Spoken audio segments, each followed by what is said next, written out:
Hello, പവിത്രത്തിനത്തെ വിശേഷത്തിലേക്ക് ഏവർക്കും സ്വാഗതം. അങ്ങനെ വേദ ഓഫീസിലൊക്കെ പോകുന്നുണ്ട്. അതുപോലെ തന്നെ ഓഫീസിലൊക്കെ പോയിട്ട് ഇങ്ങനെ വരുന്നതായിട്ട് കാണിക്കുന്നു. അപ്പോൾ അതുപോലെ തന്നെ തരുണും വരുന്നുണ്ട്. ഈ ഒരു സമയത്ത് വേദ ആകെ ടയേർഡായിട്ട് ഇങ്ങനെ ടേബിളിൻ്റെ പുറത്ത് വന്നിരിക്കുകയാണ്. അപ്പോൾ സേതു ചോദിക്കുന്നുണ്ട്, എന്താ മോളെ, എന്താ പറ്റിയത്, നീ എന്താണ് വല്ലാതിരിക്കുന്നത് ചോദിക്കുകയാണ്. അതൊന്നുമില്ല, ഞാൻ മോളുടെ കാര്യത്തെക്കുറിച്ചിട്ടാണ് ആലോചിച്ചത്. അതെന്താ സേതു അമ്മ ചോദിക്കുകയാണ്. അപ്പോൾ പറയുന്നില്ല, മോളുടെ അടുത്ത് ഞാൻ ഒരുപാട് കള്ളങ്ങൾ പറഞ്ഞു, ഇനിയിപ്പോൾ അതെന്തെങ്കിലും അവൾ സത്യങ്ങൾ തിരിച്ചറിയുമ്പോൾ എന്താ അമ്മേ സംഭവിക്കുക എന്ന് പറയുന്നു.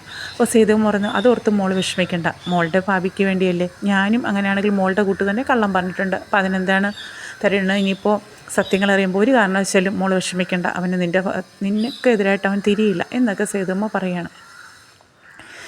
പിന്നീട് കാണിക്കുന്നുണ്ട്, ഇതുപോലെ ഇവർ ഒരു പുറത്ത് പോകുന്ന കാര്യം പറയും. അപ്പോൾ മോള് പറയുന്നു, പെട്ടെന്ന് റെഡിയാവും, അച്ചമ്മ റെഡിയാവണം, അച്ചമ്മ ഉണ്ടെങ്കിലേ മോളും ഉള്ളൂ. അപ്പോൾ അവർ പറയുന്നു, സേതുമ്മ പറയുന്നു, ഇല്ല ഞാൻ വരുന്നില്ല എന്ന് പറയുമ്പോൾ മോള് സമ്മതിക്കുന്നില്ല. ഗൗരിമോൾ നിർബന്ധിച്ചിട്ട് അച്ചമ്മയും കൂട്ടി പോകുന്നു. അങ്ങനെ പോകുന്ന വഴിക്ക് ഒരു വണ്ടി ഫോളോ ചെയ്ത് വരുന്നു. അവർ വണ്ടി സൈഡിൽ വന്ന് തട്ടി മറിച്ചിടുകയും മോള് പെട്ടെന്ന് തന്നെ മറിഞ്ഞു വീഴുകയും വേദ പെട്ടെന്ന് മോളെ എന്ന് പറഞ്ഞ് വിളിക്കുകയും ചെയ്യുന്നുണ്ട്. ഈ ഒരു സമയത്ത് തന്നെ രാത്രിയിലായിരുന്നു. ഈ ഒരു സമയത്ത് തന്നെ വിക്രം പെട്ടെന്ന് ഞെട്ടി ഉണരുവാണ്. അപ്പോൾ മാഷ് ചോദിക്കുന്നുണ്ട്, എന്താ മടിയും പറഞ്ഞ് മാഷ് ചാടി നിൽക്കുന്നു. അപ്പോൾ വിക്രം പറയുന്നു, ഞാൻ ഒരു കുട്ടിയുടെ നിലവിളി കേട്ടിട്ടാണ് ചാടി. കുട്ടിയുടെ നിലവിളി? അതെ, അമ്മ മരിച്ചിരുന്ന തൊട്ടാണ് ഞാൻ ഈ ഒരു സ്വപ്നം, ആ ഒരു കുഞ്ഞിൻ്റെ വളർച്ചയിൽ, കുഞ്ഞ് പ്രസവിച്ച ഒരു കുഞ്ഞ് ആ ഒരു നിലവിളിയിൽ തുടങ്ങി ഓരോ ദിവസവും സമയവും കഴിയുന്നതും അതിന് ആ ഒരു കരച്ചിലും ആ കുഞ്ഞിൻ്റെ വളർച്ച ഇങ്ങനെ കൂടി വരുവാണ്. അപ്പോൾ മാഷ് പറയാം, അതൊക്കെ നിൻ്റെ മനസ്സിലെത്തണം. അല്ല അച്ഛാ, ഞാൻ പ്രായമാകുന്നതനുസരിച്ചിട്ട് എൻ്റെ ആ കുഞ്ഞിൻ്റെ വളർച്ചയും കൂടിക്കും. ഇനി ഞാനും വേദയും കൂടി മനസ്സിൽ കണ്ട് സ്വപ്നം കണ്ട് വളർത്തി ആ കുഞ്ഞ്, അതായിരിക്കും എൻ്റെ മനസ്സിൽ. അപ്പോൾ മാഷ് പറയുന്നുണ്ട്, അതൊക്കെ നിൻ്റെ മനസ്സിൽ തോന്നലാവും, അല്ലാതെ പ്രത്യേകിച്ചൊന്നുമല്ല എന്നൊക്കെ പറഞ്ഞ് സമാധാനപ്പെടുത്തുകയാണ്. അങ്ങനെ വേദ കുഞ്ഞിനെ ഹോസ്പിറ്റലിൽ, അമ്മയായിട്ട് ഹോസ്പിറ്റൽ, സേതുവുമായിട്ട് ഹോസ്പിറ്റലിലാണ് കാണിക്കുന്നത്. അതുപോലെ തന്നെ ഇതിൻ്റെ ഇടയ്ക്ക് തരുണ് ഇത് ചെയ്തവരുടെ ഒരു തമിഴ് ഒരു ഗുണ്ട ഉണ്ട്, അവരുടെ വീട്ടിൽ പോകുന്നു. അവിടെ ചില ഭീഷണികളൊക്കെ മുടക്കുന്നു. അതിനുശേഷം ഇനി മേലാൽ ഇങ്ങനെയൊരു ആക്രമണം ഉണ്ടാകരുത്, കാര്യങ്ങളൊക്കെ അവിടെ ആ ഒരു പറഞ്ഞ് അവിടെ നിന്ന് ഇറങ്ങുവാണ്. അവിടെയും തരുണിൻ്റെ മകളുടെ പ്രായത്തിലൊരു കുട്ടിയുണ്ട്. അങ്ങനെയും ചില ഭീഷണികളൊക്കെ അവിടെ മുഴക്കുന്നു. കാരണം ആ ഒരു കുഞ്ഞിനെ പേടിപ്പിക്കുന്ന രീതിയിൽ സംസാരിക്കുകയും അതൊക്കെ പറയുമ്പോൾ എനിക്കും ഇതുപോലൊരു കുഞ്ഞ് വീട്ടിലുണ്ട് എന്നൊക്കെ പറഞ്ഞ് അങ്ങനെ അത് കഴിഞ്ഞു തരുൺ ഹോസ്പിറ്റലിലേക്ക് വരുന്നതായിട്ടാണ് കാണിക്കുന്നത്.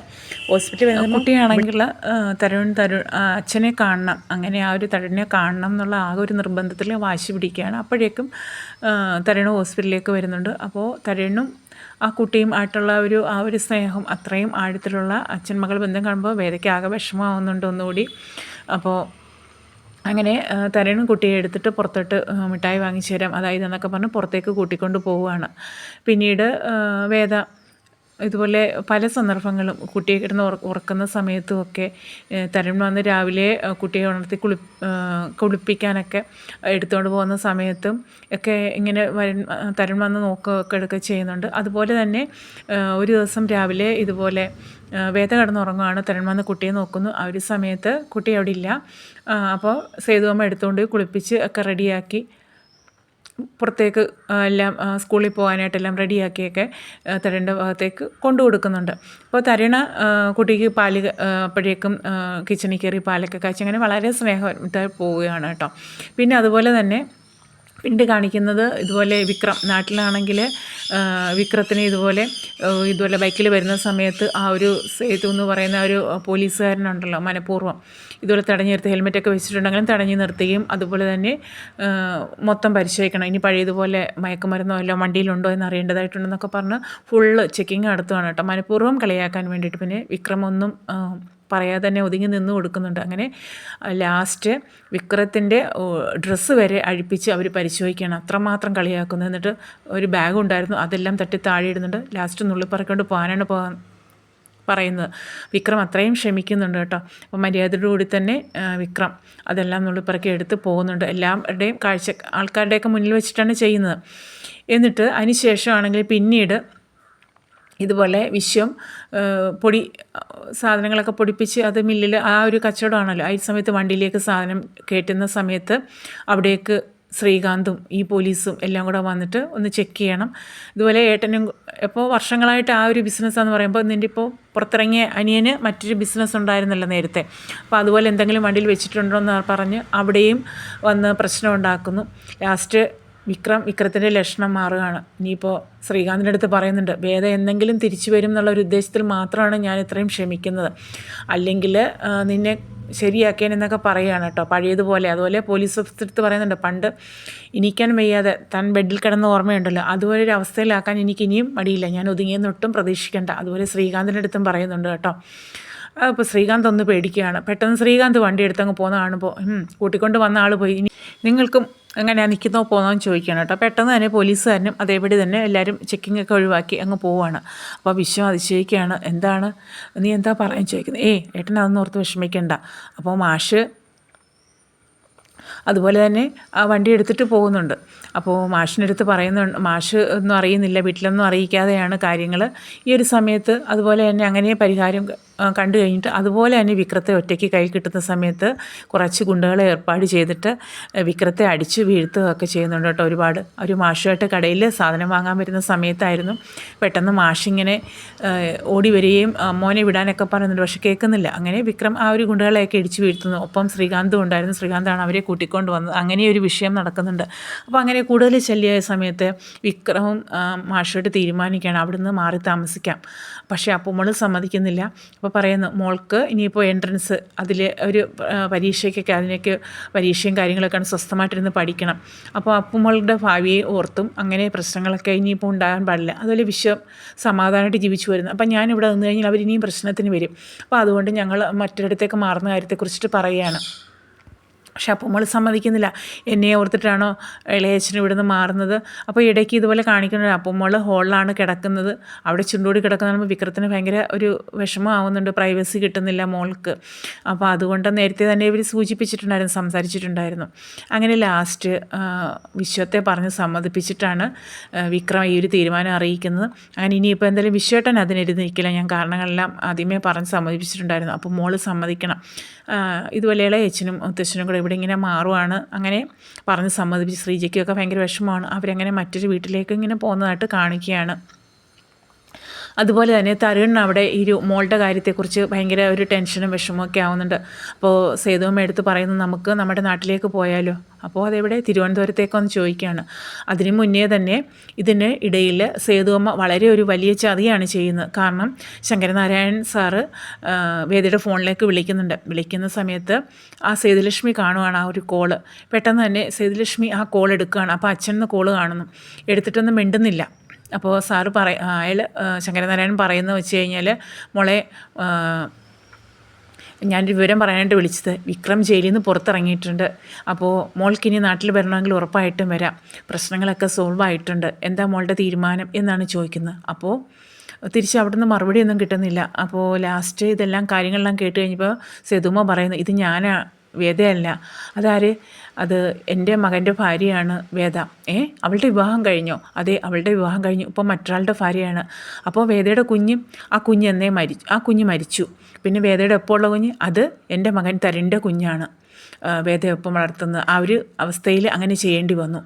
ഇനി അതുകൊണ്ട് മറ്റൊരു അവകാശികൾ അവളെ തേടി വരരുത് എന്ന് പറഞ്ഞ് ഫോൺ കട്ട് ചെയ്യാണ് കേട്ടോ. ഇത് കേൾക്കുമ്പോൾ അദ്ദേഹം ആകെ ഷോക്കായി പോവാണ്. അപ്പോൾ അവർ മനഃപൂർവ്വം അങ്ങനെ പറഞ്ഞതാണ്. എന്നിട്ട് അവർ ചെയ്യുന്ന പരിപാടി എന്ന് വെച്ച് കഴിഞ്ഞാൽ ഫോണിൽ നിന്ന് ആ ഒരു കോൾ ഡിലീറ്റ് ചെയ്ത് അദ്ദേഹത്തിൻ്റെ പേര് ഡിലീറ്റ് ചെയ്ത് കളയാണ് കോൾ ലിസ്റ്റിൽ നിന്ന്. അപ്പോൾ വേദ ഇത് അറിയുന്നുമില്ല. അപ്പോൾ വേദയെ തേടി ഇനിയൊരു അവകാശി വരരുത്, വേദയുടെ വിവാഹം കഴിഞ്ഞു, മറ്റൊരു വിവാഹം കഴിഞ്ഞു. കൂടെയുള്ളൊരു കുട്ടിയുടെ കാര്യം ചോദിക്കുന്നുണ്ട്. അപ്പോൾ പറയുകയാണ് വേദയുടെ കൂടെ അത് തരേണ്ട കുട്ടിയാണെന്നാണ് പറയുന്നത്. അപ്പോൾ ഇനി ഒരു അവകാശി അന്വേഷിച്ച് വരരുതെന്ന് തീർത്ത് പറയുകയാണ് കേട്ടോ. അത് കേൾക്കുമ്പോൾ ആകെ ഷോക്കിംഗ് ആയി പോവുകയാണ് അദ്ദേഹം.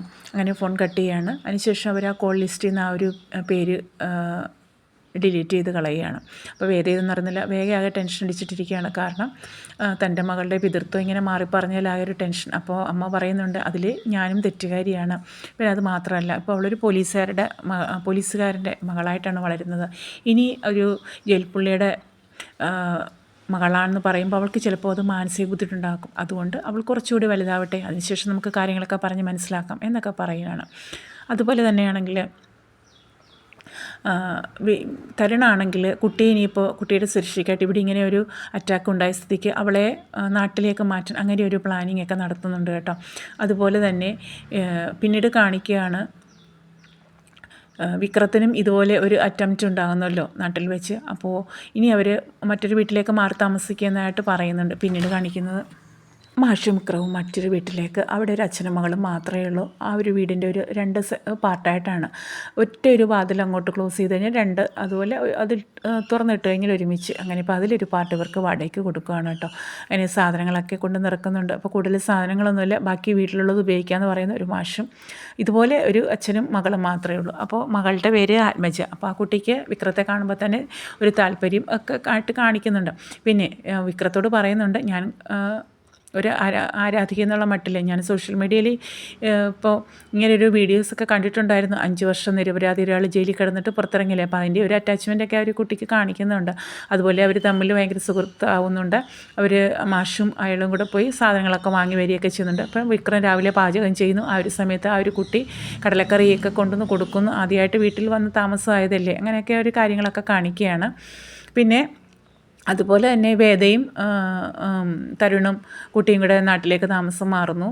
അപ്പോൾ അതുപോലെ കുട്ടിയുടെ കാര്യങ്ങളൊക്കെ നോക്കാനായിട്ട് ഒരാൾ കൂടി വേണം, അല്ലെങ്കിൽ ഒരു ബോഡി ഗാർഡ് എന്നുള്ള രീതി അങ്ങനെയൊക്കെ തരൺ ചിന്തിക്കുന്നുണ്ട്.